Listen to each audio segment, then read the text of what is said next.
subscribing, and leaving comments.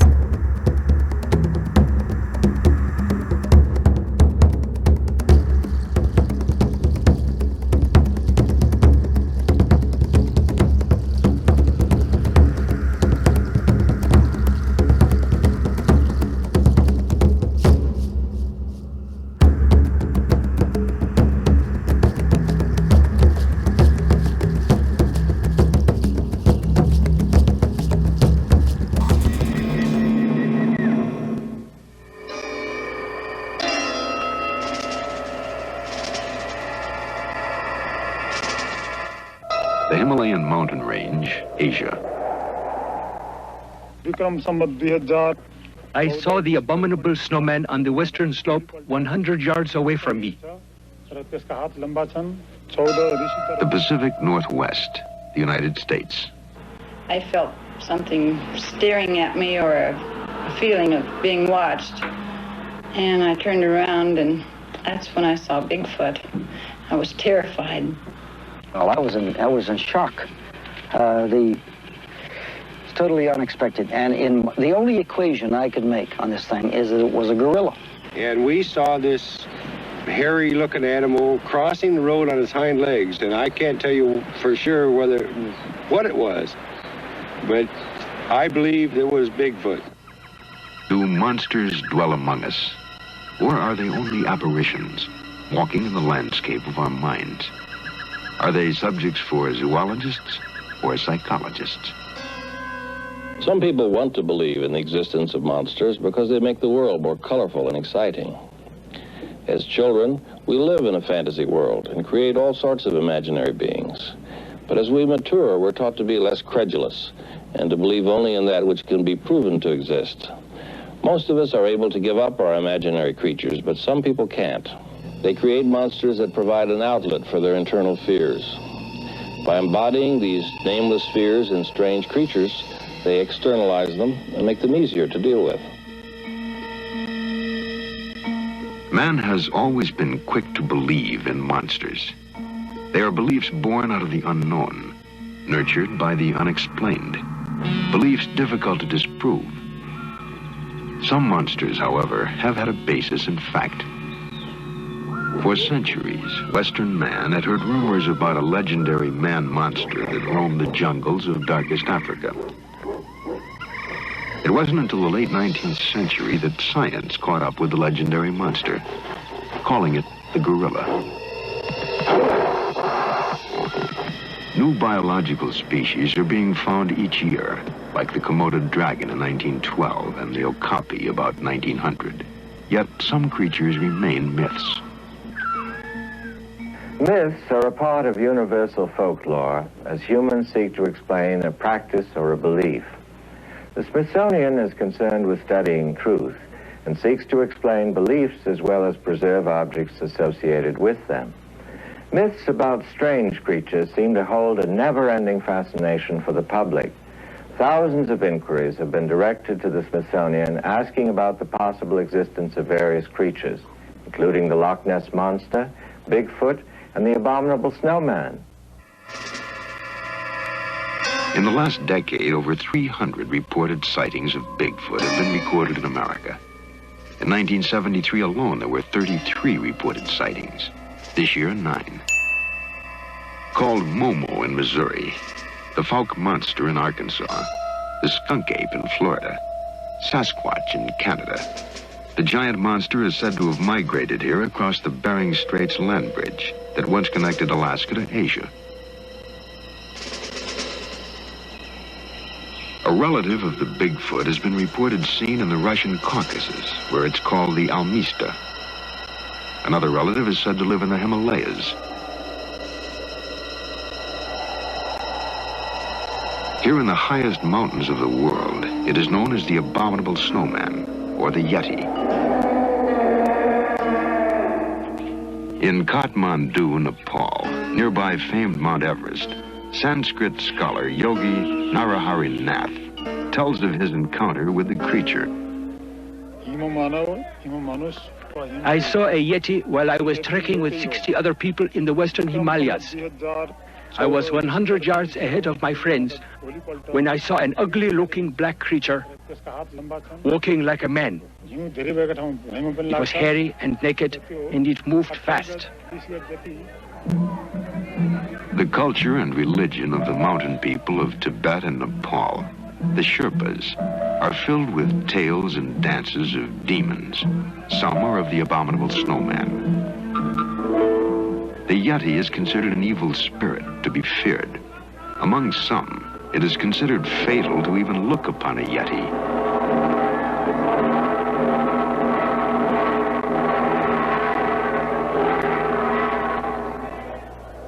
Part of the mountain people's lives for centuries, the snowman only became known to the West in the late 19th century, when British mountaineers began to attempt to conquer Mount Everest.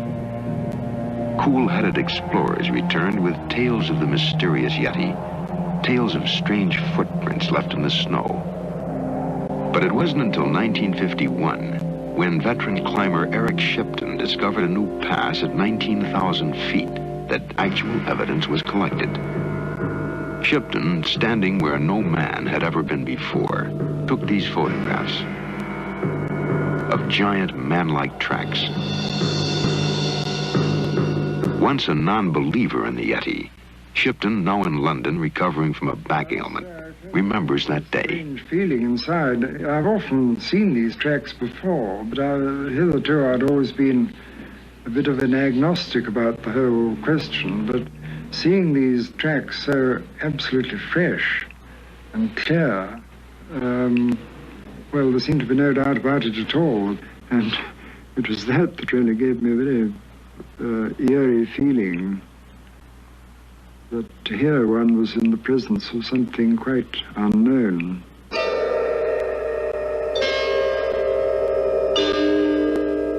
What the footprints show are the tracks of an animal that moves on 2 feet for long distances. The only animal known to do this is man. Further, the footprints, larger than those of apes, show no claw marks normally associated with bears.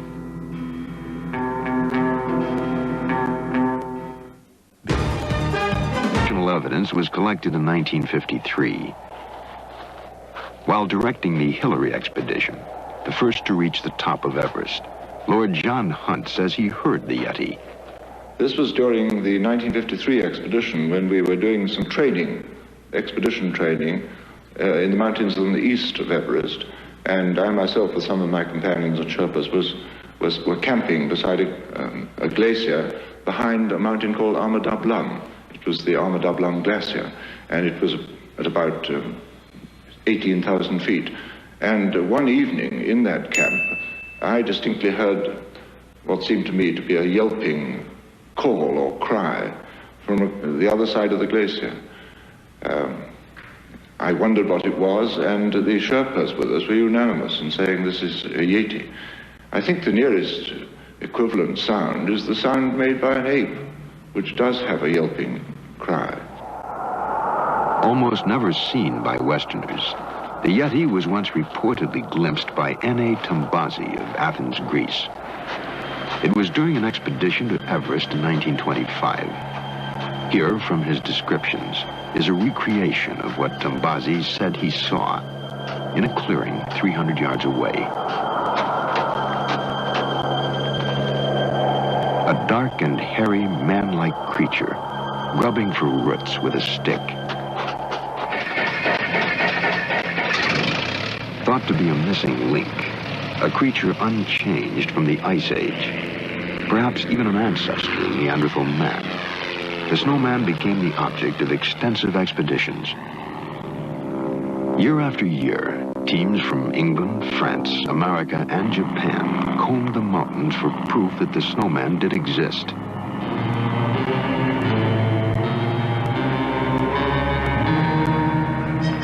Anthropologists and naturalists joined in the search, looking in vain for bones or a dead carcass, for something physical to bring home to a Western world of skeptics.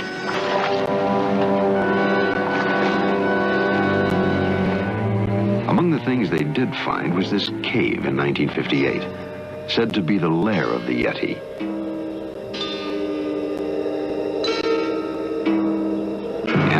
1961 what was said to be the hide of a Yeti. And even its alleged mummified hand. And what was said to be the hide of a Yeti's scalp. These artifacts, plus eyewitness testimony, convinced many of the Himalayan travelers that the snowman did exist. The leader of one expedition, however, does not agree. Sir Edmund Hillary, the first man to reach the top of Everest, led an expedition in 1960 to search for the snowman. After analyzing the mysterious footprints in the snow, he contends they were made by known animals. Footprints, he said, change shape, grow larger as they continuously melt and refreeze. He brought the alleged artifacts of the Yeti back to England for examination. The scalp turned out to be that of an antelope, the hide that of a bear. I believe that many of the sightings, perhaps, of the abominable snowman came from people seeing this very rare animal, the Tibetan blue bear. One reason for saying this is that we obtained some skins of the blue bear, and on seeing them, the Sherpas would immediately say, Yeti, Yeti, because all the markings on the chest and on the creature fitted in with the stories they'd told us about what the Yeti looked like. At the Smithsonian Institution, Secretary S. Dillon Ripley, ornithologist and a veteran traveler in the Himalayas, agrees. I am convinced that it is possible in the mountains to have things elude one for generations. There are several birds that I'm still looking for and hope to find before I'm through. I'm also convinced that this kind of vast space high up does have an effect on people. The first trip I made in the Western Himalayas when I was 13 years old, I became entirely aware of the sensitivity of the Tibetans who lived there towards myth and legend and folk tale. It is quite possible as you go by a mountain where there is a narrow gulch and a stone comes rolling down soundlessly, just missing your head, barely avoiding you, as it were, it's quite possible to believe that someone, some evil genius, just rolled that stone down. If you project this kind of imaginatory thing, this episode where a real stone just misses you, at the altitude of 13, 14, 17, 18, 20,000 feet, whatever it may be, you can easily realize that it's a question of mental imagery and the possibility that you yourself can be deluded. And yet, reports of the abominable snowman's possible existence continue to come in. In July 1974, a Sherpa girl, Lakpa Doma, claimed she was attacked by the snowman. In the last several years, however, a search for a similar creature has begun elsewhere, in America, where the giant is said to have migrated on what was once the Bering Straits land bridge. In the Dalles, Oregon, the first center has been opened to collect known data on the alleged monster, the American Yeti, known as Bigfoot. What happened? Did you think you actually saw something or heard something? Okay, did it look like a man? Was it walking upright? Okay, how big do you think it was? Before coming here, Peter Byrne of Ireland previously spent 16 years in the Himalayas, looking for the Asian counterpart of Bigfoot. I decided to leave the Himalaya and come here and get into the Bigfoot investigation and search because I felt there was more chance of coming to a conclusion in this area, in this country. Here, there are many advantages that we didn't have in the Himalayan searches. There's a system of roads that enable you to get into the backcountry. There's communications, telephone, radio, and so on. We had none of these things in the high Himalaya. The terrain was extremely difficult. We could have gone on for years and years there, I think, whereas here, although it's been 3.5 years, I think we will come to a conclusion quite soon. First found in Indian folklore, Bigfoot has become an American legend. Now, some hope to prove that legend a reality.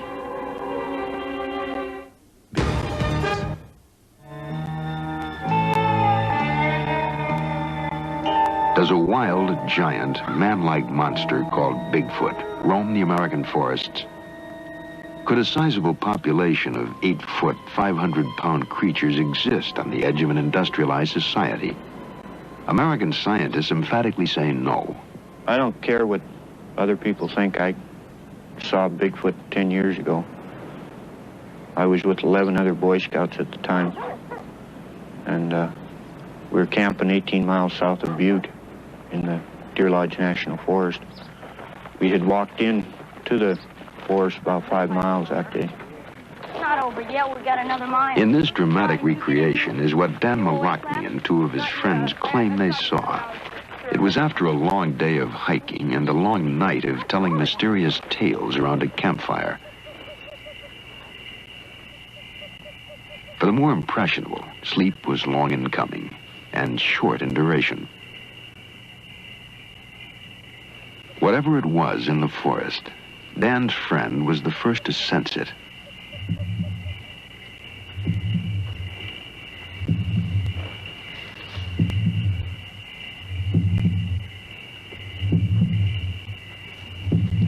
The first to hear it.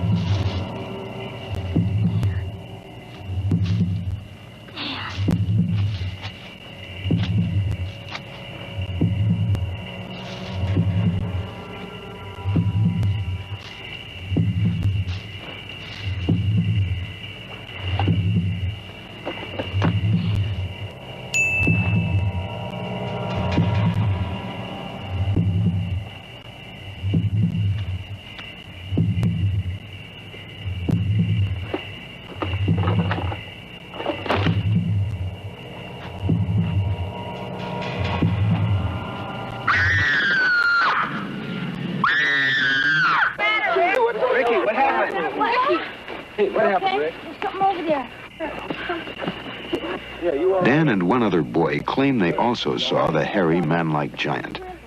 Some boys doubted their story, but Dan was certain. It took us a couple hours to get back to sleep, and when we got up the next morning, we went up on the ridge where we saw the Bigfoot at, and when we got up there, we discovered a number of footprints, the biggest footprints I've ever seen, and they looked something like this. Exhibit A, the footprints. By now, thousands of them, first observed, then preserved in plaster. Human-like footprints, some 18 inches long, 7 inches wide. The footprints of a giant. Did you say talk up? Yeah. In the area where most of these footprints have been found, a privately funded expedition sponsored through the National Wildlife Federation hopes to photograph a live Bigfoot or produce evidence of a dead one. Under the direction of Robert Morgan of Miami, Florida, the group has already claimed discovery of additional footprints in Oregon and Washington. They believe a colony of over 200 Bigfoot creatures inhabit the unexplored wilderness of the Pacific Northwest. The expedition has tried to anticipate the creature's movements, running the roads, keeping a watchful eye for any evidence of its passing.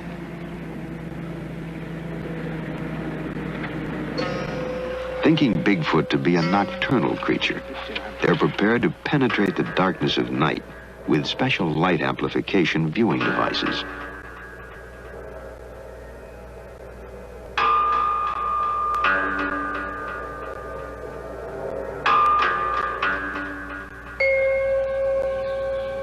Morgan, a former government computer specialist, began to pursue Bigfoot only after having seen one, he says, in 1957.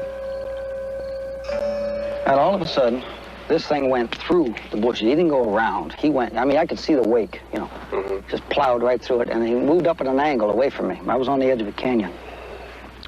And at a point, I estimate about 40 yards from me, it went into an opening, a clearing in the brambles. And what I saw was the most man-like looking gorilla, in my estimation, that I'd ever seen. In their search for evidence, monster hunters must always be on guard against the hoaxer, like Ray Pickens of Chehalis, Washington. 7 times beginning in 1971, Pickens has tracked the wilderness with bogus Bigfoot tracks. His purpose, not to fool the scientists, but to fool the monster hunters. He tells us why. Well, we were sitting there having coffee at this Arden Cafe, and 2 gentlemen came in, and they was asking us about Bigfoot. We said, well, we didn't believe in it. And one gentleman says, well, you hicks around Arden probably wouldn't. And I turned to my friend, which his name is Harvey, and I says, Harvey, we're hicks. What are we going to do about it? And he says, yeah, what are we going to do about it? I says, we're going to show them who the hicks are. And then I went home and made boots. And by the time the next day was over, there was 700-800 people looking at the tracks from all over the country.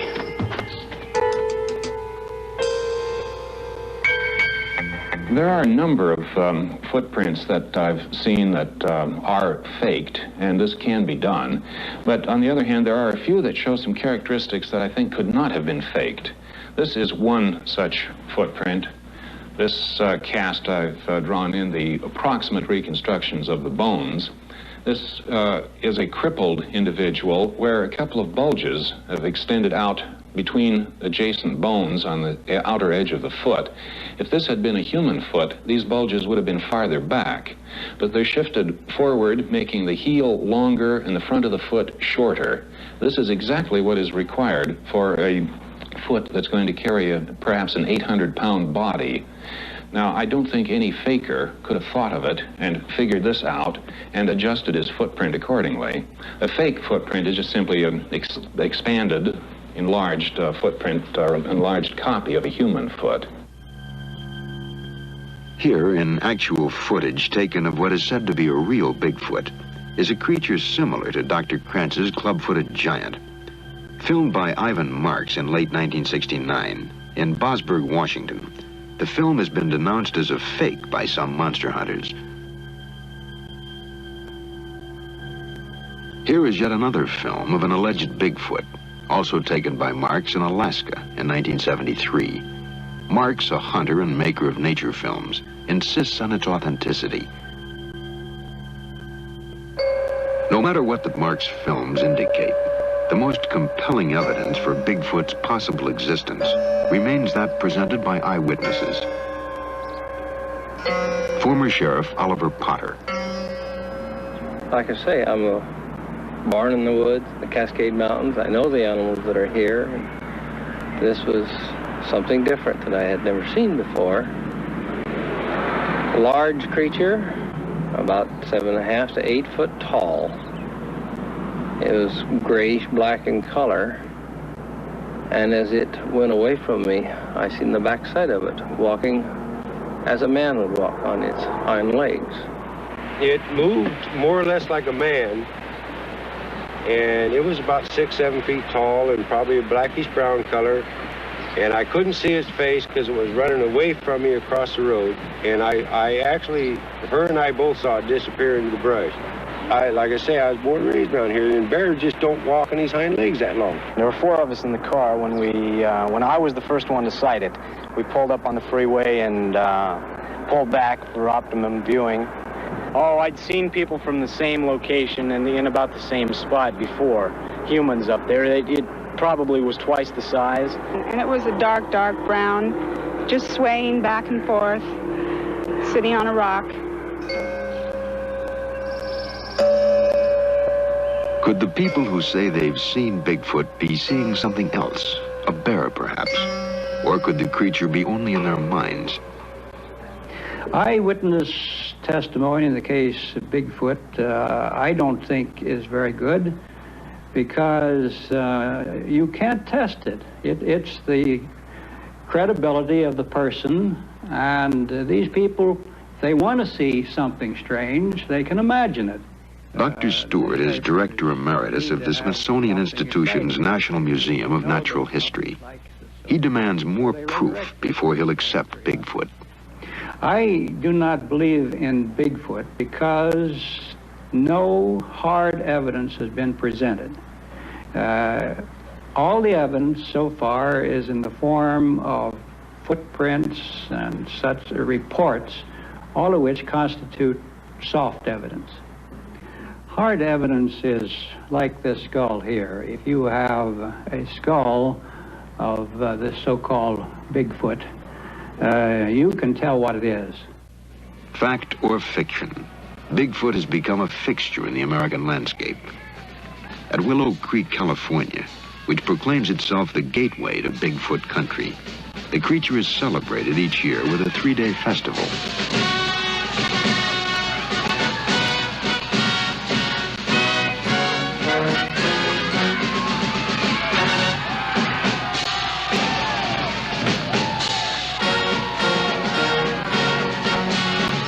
Bear, ape, man, monster, or myth, one thing is certain. Bigfoot is an #1 tourist attraction.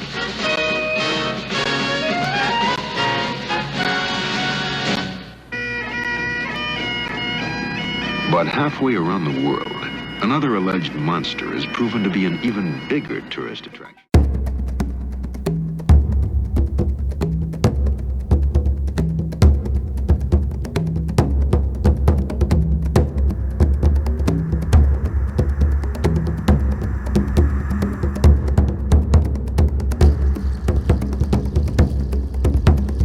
If you're enjoying all this rare and unique content, please show your support by subscribing and leaving comments.